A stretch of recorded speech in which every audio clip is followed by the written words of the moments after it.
네, 오늘 이곳 가운데 하나님의 나라가 임한 줄 믿습니다.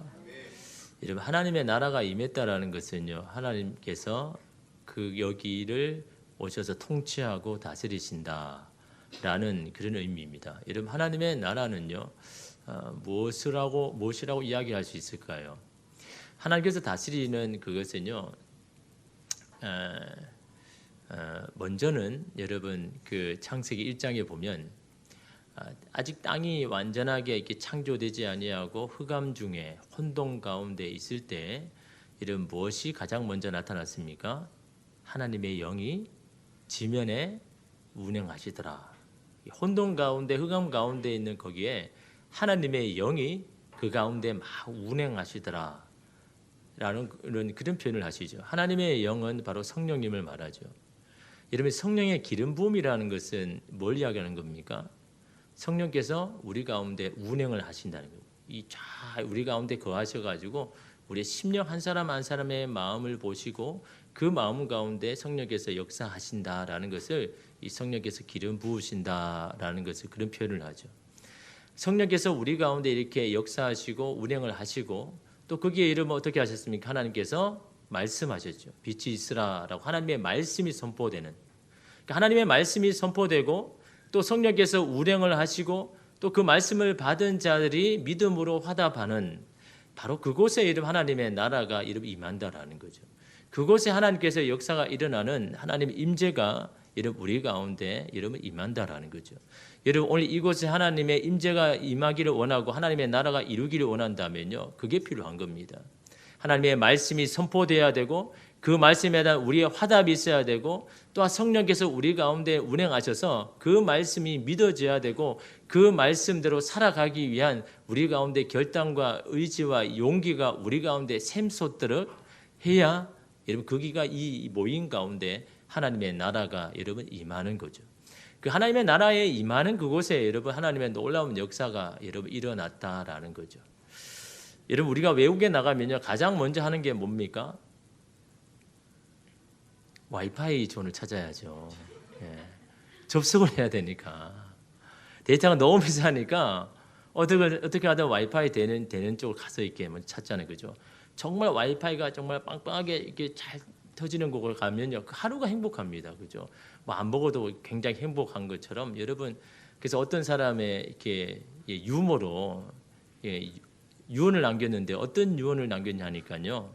내가 죽거든 와이파이가 잘 터지는 곳에 묻어달라. 그런 유언까지 유머로 하는 거죠. 그만큼 여러분 우리가 이 와이파이 시대에 살아가는데 이 와이파이를 여러분 영어로 여러분 뭐라고 합니까? Wireless Fidelity라고 하죠. 와이어리스라는 것은 선이 없다라는 것이고 Fidelity는 충성, 충실. 이 전자용어로는 충실도. 다시 말하면 선이 없는데도 굉장히 충실하대요. 뭐가요? 신호가. 선이 연결이 또 안 됐는데도 마치 유선으로 연결한 것처럼 신호가 끊기지 않고 신속하게 충실하게 계속해서 신호를 보내줄 수 있는 게 그게 이른바 와이파이의 여러분 이게 단어의 이름 뜻이다라는 거죠. 어느 곳에 가든지 그 이 신호를 보내는 충실도가 잘 되는 그게 바로 이 와이파이. 여러분, 우리가 하나님에게 있어서 우리도 하나님 앞에 와이파이거든요. 여러분, 하나님은 보이지 않으신 분이잖아요. 그 세상 사람들이 여러분 하나님을 알 수 있는 것은 우리가 하나님 보이지 않는 그 하나님의 신호를 세상 가운데 자꾸 이렇게 뿌려주는 것, 그게 여러분 우리가 하는 역할이잖아요. 세상 사람들은요 어떻게 하나님 앞에 접속하는지도 모르고 하나님을 볼 수도 없습니다. 그러나 우리는요 하나님 앞에 받은 그 신호를요 막 세상 가운데 뿌려주는 것, 그것이 바로 여러분 우리가 하나님의 와이파이가 되는, 나를 통해서 하나님, 그 사람이 하나님을 접속하게 만드는 것, 그게 여러분 오늘 우리가 이 땅 가운데 해야 할 하나의 사명과 같은 것이다라는 거죠. 여러분, 그렇게 위해서는 어떻게 해야 됩니까? 우리가 하나님 앞에 접속이 돼야죠. 아니, 나는 공급이 끊기고 하나님 앞에 막혔는데 어떻게 이러면 다른 사람 앞에 신호를 뿌려줄 수가 있습니까? 하나님 앞에, 항상 하나님 앞에 이 접속이 되어야, 공급을 받아야 신호를 뿌리든지 뭘 하든지 하죠. 우리는 이미 공급이 다 끝나버리고 끊겨버렸는데 여러분 어떻게 우리가 우리를 통해서 여러분 그 신호를 여러분 뿌려줄 수가 있겠습니까? 이 하나님과 항상 여러분 이 접촉이 여러분 돼야 되는 거죠. 그런데 여러분 하나님 앞에 접촉을 한다, 하나님 앞에 붙어 있는다, 하나님 앞에 그 접속한다는 것은 여러분 뭘 통해서 여러분 접속을 합니까? 뭐요? 네, 한번 생각해 보라고 이렇게 하는 겁니다. 어떻게 하면 여러분 우리가 하나님 앞에 접속할까요? 눈에 보이지도 않는데요. 그래도 우리는 살아계신지 알잖아요. 그 하나님 앞에 우리가 접속한다는 것은요, 그분과 교통을 한다는 거. 우리가 이렇게 간구했는데 그분은 우리에게 감동을 주셔서 너는 이렇게 했으면 좋겠다라고 하나님 앞에 이 교통이 오가는 이게 여러분 접속한 거잖아요. 여러분 일방적인 접속이 있습니까? 내가 이렇게 뭔가를 주면 그 반대편에서 나에게 피드백을 주는 게 이게 여러분 접속이잖아요. 여러분 인터넷도 마찬가지잖아요. 업데이트하는 거하고 올리는 거하고 내려받는 게 이게 계속해서 이러면 되는 게 이 접속 아닙니까? 하나님 앞에 이러면 접속했다는 게 뭡니까? 어떻게 하면 접속이 됩니까? 뭘로 접속이 될까요? 머리에서 막 여러 가지 막 생각하죠. 그죠? 우리의 믿음이긴 한데 어떤 믿음이냐라는 거죠. 그것은 바로 우리가 하나님을 어떤 하나님으로 고백하고 인정하는가, 그걸 믿고 있는가, 그게 이름 하나님과 우리가요, 이게 접속하는 방법이다라는 거죠. 우리가 하나님을 어떻게 알고 있고 믿고 있는가, 그것을 어떻게 고백하는가. 우리가 이런 하나님 앞에 하나님 이루신 분입니다 라고 그렇게 고백하는 즉시 우리는 하나님 앞에 이게 이름 접속이 되는 겁니다. 근데 그런 고백이 없다 그러면요, 여러분 우리의 기도도 여러분 뭐 이렇게 소용도 없는 것이고 그게 믿음 없는 기도잖아요. 우리가 기도하면서 하나님 어떤 분인지도 모르면서 그냥 막 기도하는 것은요, 여러분 세상 사람들이 그냥 돌에 아니면 큰 나무에 여러분 기도하는 것과 뭐가 다릅니까? 그 기도에는 믿음이 있어야 되잖아요. 내가 기도하는 그 하나님에 대해서 내가 어떻게 믿고 있습니다. 당신은 어떤 분입니다라는 그런 믿음의 고백이 있어야 여러분 그 기도를 받으시는 하나님께서 야 너는 나를 이렇게 믿고 있니? 그러면서 여러분 그 기도를 여러분 받으시는 거지. 그런 믿음 하나 없이 그냥 내가 원하고 바라는 거 그냥 기도한다고 여러분 이게 됩니까? 접속이 안 되는데. 여러분이 믿고 있는 하나님에 대한 고백이 여러분 분명히 있어야 되는 겁니다. 어떤 상황에도 나는 하나님을 이렇게 믿습니다. 이런 하나님을 내가 믿습니다라는 그런 믿음의 여러분 고백이 있어야 된다라는 거죠. 근데 여러분 이것을요 잘 안 되게 하는 것이 뭐냐 하니까 우리 안에 있는 생각이죠. 내가 이제 조금 알았는 것에 대해서 하나님에 대해서 내 생각이 먼저 앞서는 것. 그래서 여러분 이재철 목사님의 이 참으로 신실하게라는 이 책에 이렇게 구절이 나옵니다. 이 불교에서 득도 즉 깨달음을 얻는 것을 견성이라 한다. 문자 그대로 일체 만물의 근본이 무엇임을 보고 알았다는 뜻이다. 그러나 불교에서는 이때를 가장 위험한 때로 간주한다. 아니 10년 20년 동안 벽 보면서 하나 딱 깨달았는데 그 놀라운 깨달음이잖아요. 그죠? 그런데 그때가 가장 위험한 때라고. 왜 그렇습니까? 왜 그때가 가장 위험한 때일까요? 아니 정말 다른 사람은 깨닫지도 못하는 그걸 깨달았는데 그때가 가장 위험하대요. 왜요? 그 하나 아는 것 가지고 다 안다고 생각을 하기 때문에. 이게 사람이 위험하다라는 겁니다.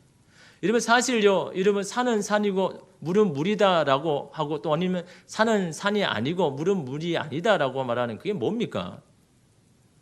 산의 한쪽 면만 나는 지금까지 계속 봐왔는데 내가 어떤 깨달음을 통해서 산에 보이지 않는 다른 면을 봤다는 게 이게 득도거든요. 다른 사람은 눈에 보이는 것만을 보고 있을 때 나는 그 눈으로 볼 수 없는 다른 면을 내가 볼 때 그때 뭔가 깨달았다라고 이야기하지 않습니까? 그죠? 사실 여러분 불교에서 뭐 깨달음이라는 것은 그겁니다. 눈으로만 한정된 그거를 눈으로 보지 않는 뭔가를 내가 봤을 때 그때 그것을 깨달았다라고 이야기하는데 여러분 우리의 신앙은 뭡니까? 보는 것을 믿는 게 아니잖아요. 보이지 않는 것을 믿는 거잖아요. 보이지 않는 하나님을 믿는 거고 보이지 않는 우리의 미래를 하나님을 통해서 이런 믿는 거고 우리의 신앙 자체가 여러분 어떤 이 불교에서 말하는 깨달음 그 하나가 아니라 모든 것이 다 깨달음인 겁니다. 보이지 않는 것을 믿고 나아간다. 이 믿음이 참 여러분 이게 대단한 겁니다. 여러분이 지금 믿고 있는 게요. 그냥 여러분 세상 사람이 아는 그런 믿음이 아닌 겁니다. 세상 사람 이해를 못하는 거죠. 자기들은 봐야만 믿을 수가 있고 이해가 되어야만 여러분 믿는 것이 믿음이지만 여러분의 신앙생활하고 하나님을 믿는 것은 그런 믿음이 아닌 거예요. 이 차원이 여러분 다른 거다라는 거죠. 그런데 여러분 세상 사람 뭡니까? 그 조금 아는 것을 가지고 다 아는 것처럼. 여러분 우리가 신앙생활 하면서도 이런 마찬가지입니다. 신앙생활 조금 하다 보면 하나님에 대해서 조금 알아갑니다. 근데 그걸요 다 아는 것처럼 생각하고 하나님보다 먼저 앞설 때가 있다라는 거죠. 그래서 어떨 때는요, 그냥 내 잣대로 하나님 이거는 아닌 것 같습니다. 이거는 이대로 하는 게 아니라 제 뜻대로 하는 게 맞습니다라고 할 때가 이러면 참으로 이러면 많다라는 거죠. 그것이 여러분 하나님으로부터 계속해서 이 접속이 끊어지게 만드는 한 가지 이런 이유다라는 거죠. 이러면 기독교 초기 이 수도자들이요, 사막에서 들어가서 이 훈련을, 신앙 훈련을 이렇게 많이 합니다. 금식을 하면서 막 하나님 말씀에 막 집중하면서 막 할 때 한 번씩 어떤 신비로운 체험을 할 때가 있더라는 거죠. 그래서 그동안 내가 느끼지 못한 어떤 하나님에 대한 뭐 강한 어떤 감동이나 이걸 깨달을 때가 있는데, 그때 마귀가 살며시 와서 이렇게 속삭인다고 합니다. 굉장한 깨달음이야. 이 길로 사람들에게로 어서 가서 달려가 그 신비한 경험을 나누고 무지한 그들을 깨우쳐야지. 내가 하나의 딱 깨달은 걸 가지고 이게 뭐 대단한 것처럼 해서 사람들에게 막 해줘야 된다라고 막 이야기하는 겁니다. 그걸 보기에는 내가 사명감으로 하는 것 같지만 사단이 뭘 이야기하는 겁니까? 나는 깨달은 사람이고 당신은 깨닫지 못한 무지한 사람이다라는 어떤 그것을요, 이 교만하게 만드는 이 사단이 하는 이런 방법이다라는 거죠. 이런 우리가 하나님 앞에서 이 교만도 마찬가지입니다. 우리가 신앙생활을 하면서 하나님의 뜻을 대해서 조금씩 알아가지만 그 아는 것에 대해서 다 안다라고 이런 말할 때가 있더라라는 거죠. 그래서 우리의 생각대로 먼저 결정하고 할 때가 참으로 여러분 많다라는 거죠. 그것이 여러분 하나님 앞에서 교만하다라는 거죠. 여러분 하나님은요, 하나님에 대해서 표현할 때 뭐라고 이야기합니까? 신묘막측하다라는 표현을 여러분 쓰지 않습니까? 그건 무슨 뜻입니까? 우리가 생각할 수 없고 상상할 수 없는 그런 일들을 행하시는 분이 바로 하나님이다라는 고백이 바로 이 신묘막측하다는 것에 있다라는 거죠. 우리 하나님은 내가 아는 하나님이 이거였다고 생각했는데 어떤 상황에는 전혀 다른 그 하나님을 발견할 때 그 하나님에서 신묘막측하다. 야, 하나님은 내 생각 안에 갇혀진 하나님이 아니라 내 생각에서 벗어나서 그런 하나님이다라는 것을 알 때 우리가 어떻게 합니까? 겸손하잖아요. 야, 내가 알고 있는 게 이게 다가 아니었구나. 내가 정말 믿고 있는 게 이게 다가 아니었구나 하는 것을 여러분 깨닫게 되는 것. 그럴 때 이러면 우리가 겸손하는데요. 우리가 어떻습니까? 조금 아는 것을 여러분 많이 아는 것처럼 신앙생활 20년, 30년 하니까 이제는 뭐 이렇게 하는 게 맞다라고 생각하면서 이렇게 할 때가 여러분 참으로 이런 많다라는 거죠. 그러나 여러분 우리가 이 오늘 말씀의 이 통화에서 바울이서 항상 여러분 하는 게 뭐냐니까 하나님 앞에서는 항상 이 예를 하고 아니요는 아니라라고 하는 것을 이렇게 말씀하고 있는 거죠. 다시 말하면 신앙생활에 있어서요, 하나님 앞에 하나님이 어떤 인도를 하시고 어떤 결정을 하시든 우리가 할 수 있는 것은 이 가능합니다, 맞습니다라는 이게 얼마나 중요한지를 오늘 바울이 오늘 우리에게 이런 말씀하고 있습니다. 오늘 말씀의 바울은요, 이 고린도 교회 사람들에게 큰 신뢰를 잃을 수 있는 상황입니다. 이 배경을 잠깐 이야기하면 바울이요, 아시아 여러 교회를 세우고 있는데 이 예루살렘의 교회가 굉장히 어렵다라는 이야기를 들었습니다. 그래서 그 아시아에 세워진 교회들에게 이 모금을 합니다. 헌금을 이렇게 해서 그 헌금을 가지고 예루살렘에 있는 교회들을 좀 도와주려고 그런 계획을 세운 겁니다. 그래서 이쪽 교회 가서 헌금을 받아서 또 이쪽에서 헌금을 받아서 예루살렘에 이제 전해주는 그런 계획을 세우는데, 그래서 이제 계획 가운데 고린도 교회에는 한 번 들려서 이제 가려고 했는데 갑자기 마음에 어떤 마음이 드냐니까요, 한 번은 안 되겠다. 고린도 교회는 참 대단한 열정도 있고 하나님에 대한 사랑도 굉장하니까 이 두 번 내가 방문을 해서 그 모금을 해서 가야 되겠다라고 생각을 한 겁니다. 그래서 여러분 15절에 16절 보면요, 뭐라고 이야기합니까? 내가 이 확신을 가지고 너희로 두 번 은혜를 얻게 하기 위하여 먼저 너희에게 이르렀다가, 이 두 번 은혜를 얻게 하였다는 것은요, 두 번 너희에게 은혜를 받을 수 있는 기회를 준다는 거죠. 참 이게 바울이는 대단하죠. 어려운 교회를 돕기 위해서 자신의 것을 내어놓는 것이 은혜를 받는 기회다라고 이야기를 하고 있는 겁니다. 내가 뭔가 누구를 위해서 도와줄 수 있는 그런 것이 여러분이 될 때 그것이 참으로 은혜를 받는 것이라고 이렇게 생각을 하고 있는 거죠. 그래서 이 고린도 교회에 두 번 은혜를 받기 위해서 두 번은 방문을 이렇게 하려고 했다라는 거죠. 그래서 너희에게 이르렀다가 너희를 지나 마게도냐 갔다가 다시 마게도냐에서 너희에게 가서 너희의 도움으로 유대로 가기를 계획하였다. 다시 말해 먼저 고린도에 갔다가 모금을 한 후에 이제 마게도냐를 가는 겁니다. 다시 마게도냐 가서 다시 마게도냐에서 고린도에 와서 또 그 모금을 위해서 내가 너희의 도움으로 예루살렘을 가겠다라는 그런 계획을 세웠는데, 근데 실제는 고린도 교회에 못 간 겁니다. 안 간 거죠. 거기에 대해서 여러분 이 고린도 교회에 바울을 대적하는, 바울의 사도성을 의심하는 그런 대적자들이 이 공격할 수 있는 실마리를 찾은 겁니다. 당신이 사도라면 이렇게 신뢰를 깨뜨릴 수가 있냐라는 거죠. 어떻게 온다고 하면서 이렇게 변경을 2번이나 변경할 수 있느냐? 이것은 당신은 사도로서의 신뢰성을 잃어버렸습니다라고 그렇게 여러분 이 공격을 하더라라는 겁니다. 이에 대해서 오늘 말씀을 이렇게 쓰는 겁니다. 바울은 여기에서 부인하는 거죠. 그래서 여러분 오늘 17절 말씀에 뭐라고 이야기합니까? 이렇게 계획할 때에 어찌 경솔이하였으리요? 혹 계획하기를 육체를 따라 계획하여 예하면서 아니라 하는 일이 내게 있겠느냐? 처음에는 알겠습니다. 라고 이야기하면서 나중에는 아니다라고 그렇게 말할 수가 있겠느냐? 왜? 자신은 정말 고민하고 기도하면서 했는 거라는 거죠. 경솔히 한 게 아니라는 겁니다. 또한 내 육체를 위해서, 내 육신을 위해서 그렇게 한 게 아니다라는 겁니다. 전적으로 하나님을 위해서 내가 이렇게 계획을 했는데 이렇게 변경한 이유가 뭐라고 이야기하는 겁니까? 하나님께서 감동을 주신 거죠. 하나님이 그렇게 하셨다는 거죠. 하나님이 지금 이 상황에서 고린도로 가지 말라라는 그런 감동을 주셔서 자기는 주시는 그 마음에 나는 예라고 순종했을 뿐이다라는 겁니다. 그걸 지금 이야기하는 겁니다. 그래서 여러분 19절 말씀해 보시면요.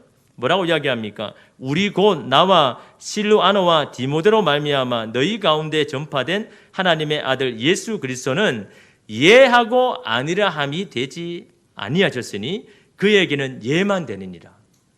예수님에게는 뭐라고 합니까? 하나님께서 전해주시는 말씀이 어떤 말씀이든지 다 예만 된다라는 겁니다. 아닙니다. 하나님 그거는 안 되는 겁니다. 그거는 맞지 않습니다라고 말하는 경우가 한 번도 없다라는 겁니다. 예수님의 경우에는요. 왜요? 왜 예수님은요 하나님이 하시는 말씀에 다 예라고 이야기하는 겁니까? 사실 여러분 어떤 하나님의 명령은요 본인이 생각하기에 하나님 이거는 좀 아닌 것 같습니다. 이거는요 그냥 제 생각하는 대로 맞습니다라는 그런 여러분 상황이 없었을까요? 다 그냥 예수님이 이해되고 그냥 합당하게 해서 그냥 예수님은 계속 다 예라고 이야기하신 것일까요? 아닙니다, 여러분. 하나님 앞에서 예라고 말하는 건요, 내가 이해되어지고 내가 알아줘서 신뢰해서 여러분 그 예라고 하는 게 아니다라는 것을 이런 말하고 있는 겁니다. 이름 그 이름은 뭐라고 이야기합니까? 이름 18절 말씀해 보면요, 하나님은 미쁘시니라. 바울도 이런 마찬가지입니다. 이렇게 자신의 앞에 어떤 신뢰를 깨트리는 이런 변경을 함에도 불구하고 하나님의 말씀에 이러면 감동에 순종할 수 있는 이유는 이 한 가지밖에 없었습니다. 하나님은 미쁘시니라. 이 말은 다른 말로 하면요, 하나님은 신실하십니다. 이게 예수님이 하나님의 말씀에 순종한 이유였고, 바울이 하나님이 어떤 말씀하시든 거기에 순종할 수 있던 이유가 바로 하나님은 신실하신 분입니다.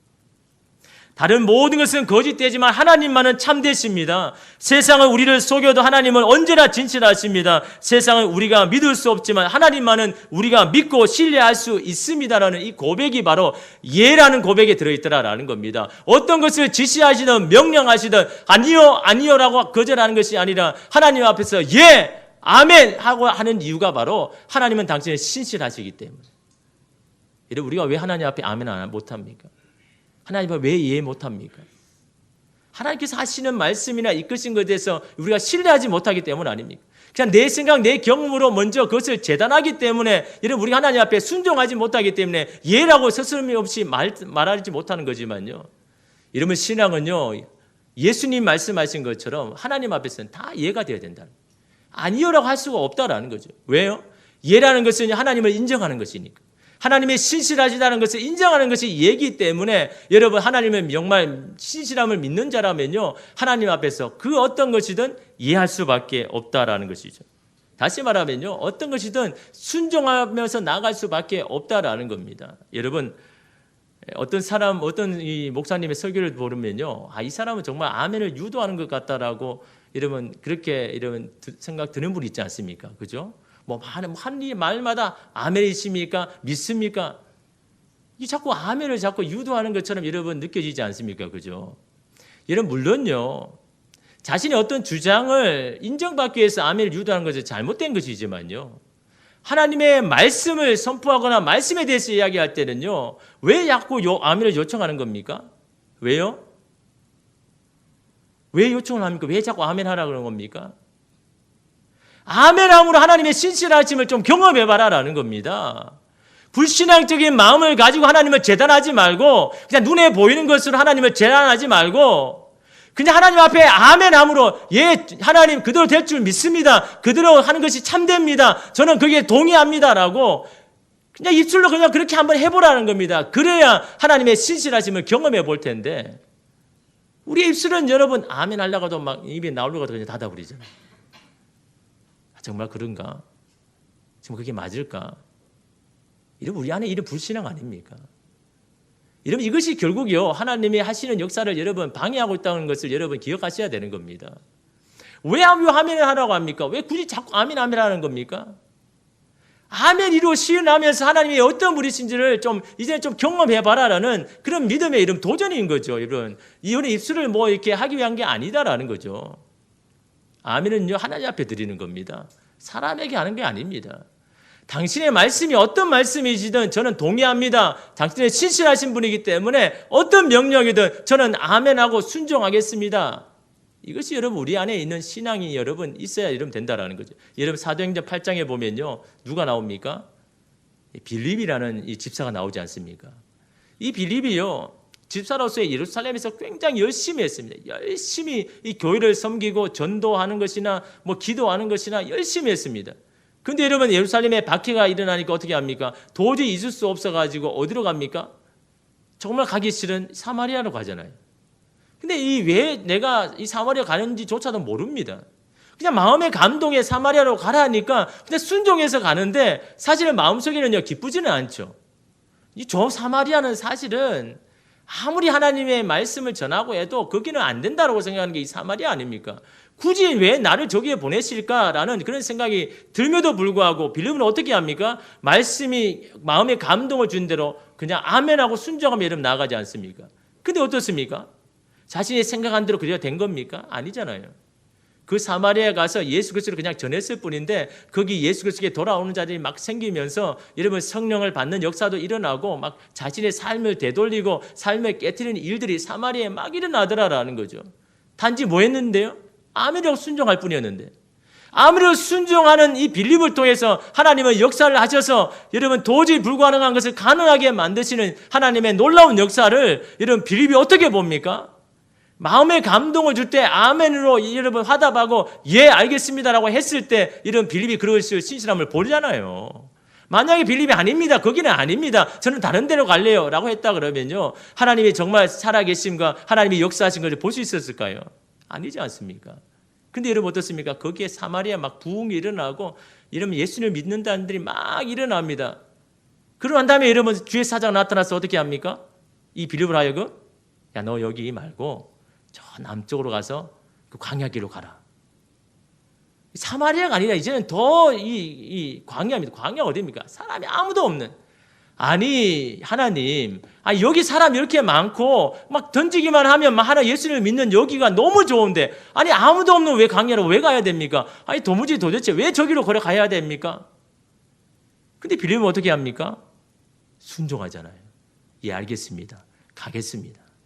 여러분 그 하나님의 신실하심을 인정하지 않으면 갈 수 있을까요? 하나님이 어떤 분이신지 믿음이 없으면요 거기 갈 수 있냐라는 겁니다. 버티겠죠. 안 가겠죠. 저는 여기가 좋습니다. 끝까지 여기 사마리아에 있겠습니다. 여기서 뭔가 이루어내겠습니다라고 하죠. 이런 광야로 안 갑니다. 하나님에 대한 신실함에 대한 믿음이 없으면요 아멘이라고 예라고 안 하는 거죠. 자기 생각으로 그냥 결정해버리는 거죠. 근데 빌립은 뭡니까? 순종하는 겁니다. 마음에 감동 주는 대로 순종해서 광야로 갔는데 여러분 거기에 누가 있습니까? 에티오피아 내시가 있지 않습니까? 하나님의 말씀에 대한 갈망이 있는 사람. 근데 그것을 해결하지 못하고 있는 절기만 되면요 여러분 그걸 타고 여러분 이 예루살렘 성전에 가서 제사를 드리지만 이 신앙이 성장하지는 않는 겁니다. 아니, 말씀을 깨달아야 이게 신앙이 성장하는데 그냥 이렇게 절기에 찬석하는 것만으로 이게 안 되는 겁니다. 이 욕구가 해결이 안 되는 겁니다. 그런 중에 여러분 누가 보낸 겁니까? 이 빌립을 보내잖아요. 그 광야에 지나가는 길에 이 빌립과 거기서 만나지 않습니까? 그때 이러면 어떻게 합니까? 이 빌립이요 에티오피아 예시가 말씀을 읽는데 이 이사야 53장 어린 죄를 짓고 어린 양이 가는 이 어린 양이 도대체 누구냐라는 것을 여러분 너무나 궁금해했지 않습니까? 그럴 때 비리비 다 풀어주잖아요. 우리 죄를 지고 가는 그 어린 양을 바로 예수 그리스도라는 거죠.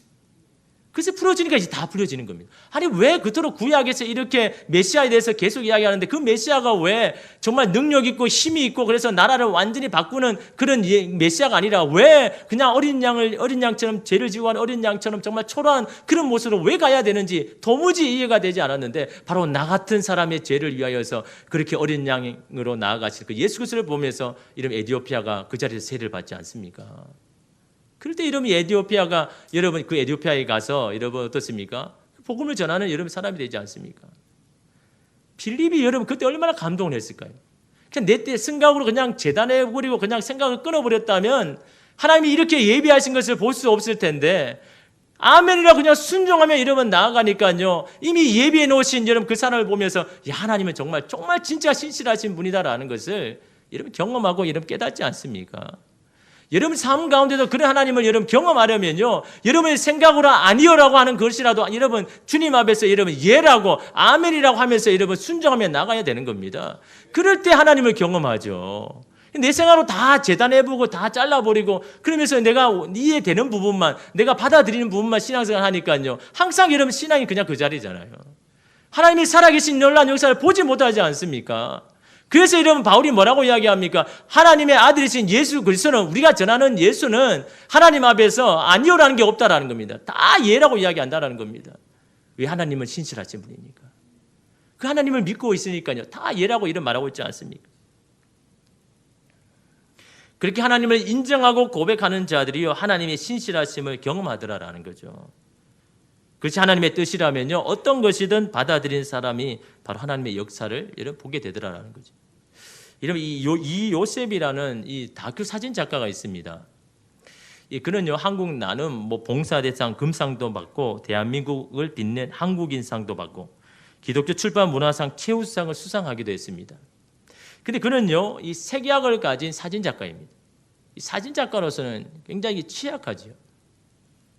굉장히 이렇게 신체적인 결함이 있는 사진 작가로서 어떤 이 사진의 어떤 색감이나 이것을 통해서 사람들을 굉장히 감동시켜야 되는 그런 사진을 이렇게 찍어야 되는 사람이고 편집을 해야 되는 사람인데 이 색약을 가진 이 사진 작가였는데요. 근데 그가 찍은 사진마다 사람들에게 감동을 주는 겁니다.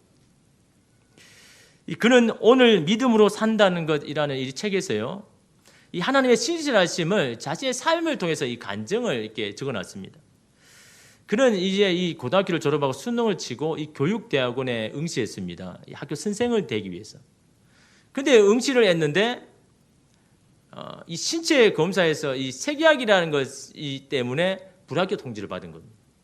자기는 그걸 고치려고 막 노력을 했고 이런저런 방법으로 이게 치료 가능하다라고 막 했는데 결국에는요 불합격 통지를 받고 이제 갑자기 자기는 선생님만 돼야 된다고 생각했는데 갑자기 이렇게 이 색약 때문에 불합격 통지를 받으니까 좀 방황을 하는 겁니다. 그래서 그는요 다시 이렇게 공부를 해서 원치 않는 대학까지 전공을 선택해서 학교를 이렇게 다녔습니다. 그러다가 이 부모님의 사업이 이 IMF를 맞으면서 이 어려워서 어쩔 수 없이 1학년까지만 하고 이 군대를 이렇게 입대를 했죠. 근데 늘 그에게 떠나지 않는 생각이 뭐냐니까 어떻게 살아가지? 내가 정말 살아갈 수 있을까라는 이런 인생의 이 질문이 항상 자기에게 오더라라는 거죠. 부모에게 비빌 언덕도 없고 내가 원하고 싶은 대학도 간 것도 아니고 원치 않는 그런 전공을 한 것 때문에 너 인생이 너무 힘든 겁니다. 그때 이 대학을 다닐 때 한평이 조금 있게 되는 그 고시원에서 지냈는데 그 고시원 근처에 있는 작은 교회에 가서 이제 1시간씩 이렇게 기도를 이렇게 한 겁니다. 그럴 때마다 그는요 이런 기도를 자주 했다고 합니다. 주님, 이런 나를 사용하실 수 있겠습니까? 나는 이렇게 결함이 있고 나는 지금 아무런 도움도 받지 못하는 한평 그냥 고시원에서 그냥 대학을 다녀야 되는 미래도 없는 나의 인생을 나는 이런 나를 하나님 나를 사용하실 수 있겠습니까? 그렇다 한번 사용해 보십시오. 다시 말하면 이제 뭐가 화가 나가지고 하나님 앞에 그런 기도를 한 겁니다. 아니 제가 이런 상황에서 하나님 나를 사용하신다고요? 그러나 저 한번 사용해 보십시오. 그런 기도를요 계속해서 이게 들었다라는 거죠.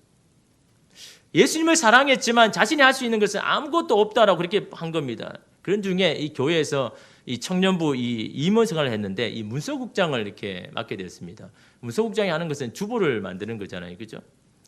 매주 이 문서국 모임을 위해서 학교 앞 이 자취방에서 이 교회 근처까지 매주 시내 버스를 타고 가면서 이렇게 가야 되고, 또 일주일에 한 번씩 어떻게 합니까? 자기가 국장이니까 이 시내에 있는 인쇄소에 가서 또 그걸 맡겨가지고 찾아오고, 매주 그 1년 동안 한 번도 빠짐없고 그렇게 이렇게 한 겁니다. 그런데 이러면 1년 동안 한 번도 빠짐하고 충성되게 하니까요, 한 친구가 이렇게 와서는요, 뭘 이렇게 하냐니까, 그러면 너 이 한 몇 년 동안 한 달에 한 번 만드는 이 잡지를 만들 수 있겠냐라는 거죠. 일주일에 한 번 주보 만드는 거, 그거 이제 30페이지 되는 거를 10페이지를 줄여가지고 막 편집을 해가지고 만드는 건데, 이거는 뭐 주보가 아니라 이 잡지 정도면 뭐가 들어갑니까? 사진이 들어가야 되고 여러 가지 글이 들어가야 되고 책을 만드는 거니까, 한 달에 한 번 내는 거니까 이게 사실 이게 굉장히 어려운 거잖아요, 그죠? 그 책임을 맡아서 당신이 할 수 있겠냐라고 그렇게 제안이 들어온 겁니다. 사실 그럼 여러분, 이게 사실 일이 힘든 건 아니거든요. 왜냐하면 자기가 주보를 1년 동안 해왔기 때문에, 그런 경험이 있기 때문에 괜찮은데, 그를 힘들게 한 것은 다른 게 아니고, 내가 이것 때문에 내 인생이 좀 또 뒤처지지 않을까. 내가 이 색약 때문에 또 재수를 하고 해서 다른 친구보다 시간이 이렇게 뒤처졌는데, 또 이것 때문에 내가 하는 일들이 조금 뒤처지고 또 소홀하고 안 할 수 있지 않겠나라는 그런 두려움. 또 이러면 그때 이 외국에 교환학생을 갈 수 있는 기회가 이러면 된 겁니다. 그 어떻습니까? 제안을 받았는데 이 잡지를 만들면 자기가 잘할 수 있을 것 같고, 이것이 정말 하나님 앞에 정말 기뻐하는 일이라 생각되니까 내가 해야 할 일인데, 지금 내 상황은 뭐 어떻습니까? 내가 포기할 게 너무 많더라는 겁니다. 교환학생 관련한 기회도 포기해야 되지, 또 1년을 내가 늦었으니까 더 열심히 해야 되는데 그것도 좀 이렇게 내려놓아야 할 일이 생기지. 그런 여러분 고민 가운데 여러분 있을 때, 이 두려움 가운데 기도하는 중에요, 하나님께서 어떤 이 말씀을 주시냐니까, 이 아브라함과 조카 이 롯의 그 이야기가 이 마음을 주시는 겁니다. 자신의 육신의 눈에 보기에 좋은 땅을 선택할 롯, 그러나 이런 나중에 어떻게 됩니까? 거기서 전 도망치잖아요. 쫓겨서 그냥 도망쳐 나오지만요, 하나님이 보여주시는 그 땅을 선택한 아브라함은 결국은요, 그것이 탁월한 선택이 되어서 정말 이 아브라함에게는 아주 기반이 되는 그런 선택을 했다는 그런 말씀에 이 감동을 주시면서, 하나님 앞에 충실하게 하는 시간은 내게 헛된 시간이 아니라라는 그런 믿음의 이 결과에 이른 겁니다. 그래서 그가 이제 그것을 이게 받아들였거든요. 사실은 여러분, 그 뭐 잡지를 만든다는 거지만요, 어떻게 하면 자기가 기자도 하고 사진 작가도 돼야 되는 겁니다. 가서 사진도 찍어서 넣어야 되고, 누구를 만나서 인터뷰도 해야 되고, 그런데 이게 하면서 많은 사람을 경험하고 만나고 막 하다 보니까 뭐가 생기는 겁니까? 이게 노하우가 막 생기는 겁니다. 그러다 보니까 어떻게 합니까? 또 다른 이 잡지 회사에서 또 이게 스카우트 제의가 들어오고, 결국 자기가 사실은요, 세계학으로서 자기는 사진작가 생각도 하지 못하고 이런 일을 하리라고는 생각지도 못했는데, 하나님 어떻습니까? 이런 나를 사용하시겠습니까? 라고 말했지만요, 결국 그가 한 것은 뭡니까? 순종하는 거잖아요. 그냥 내가 순종한 것뿐이었다라는 겁니다. 내가 손해를 보고 내가 조금 다른 걸 뒤쳐져도 하나님이 기뻐하신 일이라면 내가 예 하겠습니다, 아니요 안 하겠습니다, 예라고 했을 뿐이었는데, 하나님은 자신을 그렇게 만들어가고 있더라라는 겁니다. 누구 앞에 서서 간증을 하고, 누구 앞에서 강의를 하고, 누구 앞에서 이런 할 수 있는 그런 사람으로 이런 만들어 가더라라는 겁니다. 그러면서 이 사람이 뭐라 합니까? 내 인생의 신실함은 나에게 있는 것이 아니라 하나님 앞에 있다라는 것이죠. 그 하나님 앞에 내가 예라고 이라고 한 것뿐이었는데, 순종하면 난 것뿐이었는데, 그분이 나의 인생을 만들어 갔다라는 그런 신실하신 하나님을요, 자기의 인생을 통해서 오늘 믿음으로 산다는 것은 바로 그 신실하신 하나님을 믿고 그냥 나아가는 것, 예라고 순종하는 것, 그것이 바로 믿음으로 사는, 오늘을 믿음으로 사는 것이다라고 이런 그렇게 이야기합니다. 바울도 마찬가지입니다. 여러분, 그가 잘한 것은요, 그냥 하나님이 명령하실 때 그냥 즉각 예라고 한 것밖에 없습니다. 다른 이유에서가 아닙니다. 하나님이 신실하시다는 그 이유뿐이다라는 거죠. 여러분, 사실 이 바울의 입장에서는 이러면 난감하지 않습니까? 고린도 교회에 그냥 처음에는 한 번 갔다가 그냥 그 다음에 또 2번 간다고 이야기했다가 나중에 아예 안 가게 되니까요. 하나님께서 너 고린도 교회 가지 마라고 말했을 때 이런 마음속에 얼마나 그런 마음이 들었습니까? 하나님, 저 이번에까지 안 가면 사람들이 나를 신뢰하지 못하고 나의 모든 그 지금까지 사왔던 것들은 다 땅에 떨어질 텐데 어떻게 하는 겁니까? 라는 그런 여러분 사실은 난감한 거였습니다. 그럼에도 불구하고 이런 바울은 어떻게 합니까? 내 생각, 내게 중요한 게 아니라 내게 말씀하시는 그 하나님 말씀에 순종하지 않습니까? 사람들의 욕을 얻어 먹어도 신뢰가 깨트려져도 사도로서의 부족함이라는 공격을 받아도 나는 하나님이 말씀하실 때 그냥 이해하고 여러분 순종하며 여러분 나아갔다라는 것을 말하고 있지 않습니까? 그래서 여러분 20절 말씀에 하나님의 약속은 얼마든지 그리스도 안에서 예가 되니 그런즉 그로 말미암아 우리가 아멘하여 하나님께 영광을 돌리게 되느니라. 하나님이 어떻게 영광 돌린다고요? 아멘으로 화답할 때. 어떤 약속이든지. 여러분 현대인의 성경에 이렇게 말합니다. 하나님이 아무리 많은 약속을 하시더라도 그것이 그리스도 안에서 예라는 응답으로 이루어지기 때문에 우리가 그리스도를 통해서 아멘하고 하나님께 영광을 돌리게 되는 것입니다. 하나님 앞에 예라고 아멘이라고 하는 것, 그것이 여러분 결국 하나님 앞에 영광을 돌리는 여러분 이게 도구가 된다라는 것을 이런 바울이 오늘 우리에게 말하고 있지 않습니까? 예라는 것은요 실현되다, 성취되다라는 겁니다. 하나님 우리에게 아무리 많은 약속을 하셔도 그 약속은 반드시 실현된다라는 그 믿음의 고백이 바로 아멘이다라는 겁니다. 하나님 앞에서 아멘으로 하면 그 하나님께서 우리를 삶을 통해서 이루고자 원하시는 실현하시는 그 약속들이 다 실현된다는 것을 여러분 우리가 보게 되고 그것을 통해서 여러분 하나님 앞에 영광 돌리는 삶을 우리가 살 수 있다라고 이런 말하고 있지 않습니까? 결국 우리의 신실한 응답인 아멘이 바로 하나님께 영광을 돌리는 도구가 된다라는 겁니다.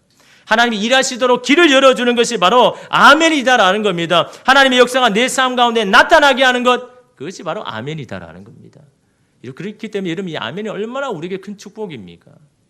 이 아멘은 뭐 내가 생각해서 내가 이해가 돼서 아멘한다. 이분은 이름이 하나님에 대한 믿음이 없는 분이잖아요. 하나님이 신실하신 분을 안다 그러면요, 하나님의 말씀이 여러분에게 선포될 때 그것을 아멘이라고 받아가지 않는다라는 것은요, 하나님에 대해서 신실하게 생각하지 않는다라는 이런 고백 아닙니까?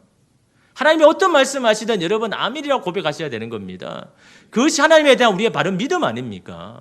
하나님께서 여러분의 자녀를 내가 의인의 자녀들은 굶지 않을 것이고 의인이 잠깐 넘어져도 하나님 나는 그 의인을 일으켜 세울 것이다 라고 말씀하실 때 아멘 맞습니다. 하나님 그렇게 될 줄 믿습니다. 의인의 가정을 하나님께서 그렇게 축복하실 줄 믿습니다.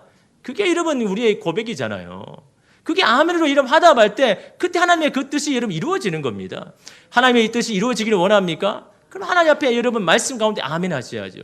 아니요라고 말해서는 안 되는 겁니다. 어떤 말씀이든 예 맞습니다. 당신이 진실합니다. 하나님이 신실하십니다. 그렇게 될 줄 믿습니다. 이 아멘이 여러분 바로 하나님께서 우리 가운데 역사하실 수 있도록 만드는 여러분 우리에게 주시는 이런 너무나 좋은 도구 아닙니까? 하나님 왜 이토록 우리에게 이렇게 하나님 신실하게 모든 약속을 지킵니까? 여러분 22절 말씀을요 세번역 성경으로 여러분 한번 읽겠습니다. 하나님께서는 또한 우리를 자기의 것이라는 표로 인을 치시고 그 보증으로 우리 마음에 성령을 주셨습니다. 뭐 때문에요? 왜 하나님이 약속하신 걸 신실하게 지킵니까? 너는 내 것이라고. 안 믿으니까 그냥 도장을 딱 찍어버리는 겁니다. 너는 내가 책임지는 사람이야. 내가 너의 인생의 모든 것을 내가 만들어주고 실현하는 그런 내 것이야. 하나님께서 저와 여러분 향해서 너는 내 것이라고 말씀하시기 때문에 여러분 어떤 약속이든 주님은요 여러분에게 신실하게 그 약속을 지켜나갈 줄 믿습니다. 그 주님 앞에 여러분 오늘 우리도 날마다 삶 가운데 여러분 입술을 열어 여러분 아멘이라고 예라고 이름 고백할 때 하나님이 신실하심을 여러분 볼 줄 믿습니다. 기도하겠습니다.